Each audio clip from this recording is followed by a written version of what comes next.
Friends, ನಾನು ಅಗಲಕೋಟೆ ಹುಡುಗಿ. ಇವತ್ತೇನಪ್ಪ ಅಂದರೆ ಬೆಳಗ್ಗೆನೆ ನನ್ನ ಗಾಡಿ ಪಂಚರ್ ಆಗೋಗೈತೆ ಫ್ರೆಂಡ್ಸ್. ಗಾಳಿನೇ ಇಲ್ಲ, ಲೋಡ್ ಗಾಡಿ ಬೇರೆ. ಇನ್ನ ಇಳ್ಸಕ್ಕೂ ಆಗಲ್ಲ, ಲೋಡ್ ಜಾಸ್ತಿ ಆಗೈತೆ. ಲೋಡು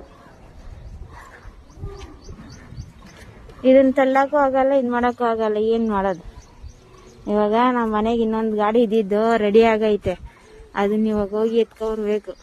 ಹೆಂಗ ಪುಣ್ಯಾತ್ಮರು ಈ ಗಾಡಿ ರಿಪೇರಿ ಪಂಚರ್ ಆಗತ್ತಲ್ಕ. ನಿಮ್ಮ ಡ್ಯಾಡಿನ ಕೂಗೋ. ಆಲೋಕರ್ ಗಾಡಿ ಎತ್ಕೊಂಡೋಗಿ ತಗೊಬಂದ್ರಿ ಗಾಡಿ. ನೋಡಿ ಹಾಗಾದ್ರೆ ನನ್ನ ಗಾಡಿ ರಿಪೇರಿ ಕೊಟ್ಟಿದ್ದು TVS ನಗರ ಹತ್ರ. ಏನೋ ರೆಡಿ ಆಯ್ತು ಇವಾಗ ಎಷ್ಟು ಟೈಮ್ ಗೊತ್ತಾ? 7:35. ಇವತ್ತು ಎಷ್ಟು ಹಾಲು ಮಿಚ್ಚ ಆಯ್ತದ, ಲೇಟ್ ಬೇರೆ ಆಗೋಯ್ತಲ್ವಾ, ಅದರಿಂದ ಹಾಲು ಎಷ್ಟು ಮಿಚ್ಚ ಆಯ್ತದ. ಕಾಲು ತುಂಬ ಅವೆ ನೋಡಿ. ಅಲ್ಲೈತೆ ನನ್ನ ಗಾಡಿ. Okay friends, bye, thank you.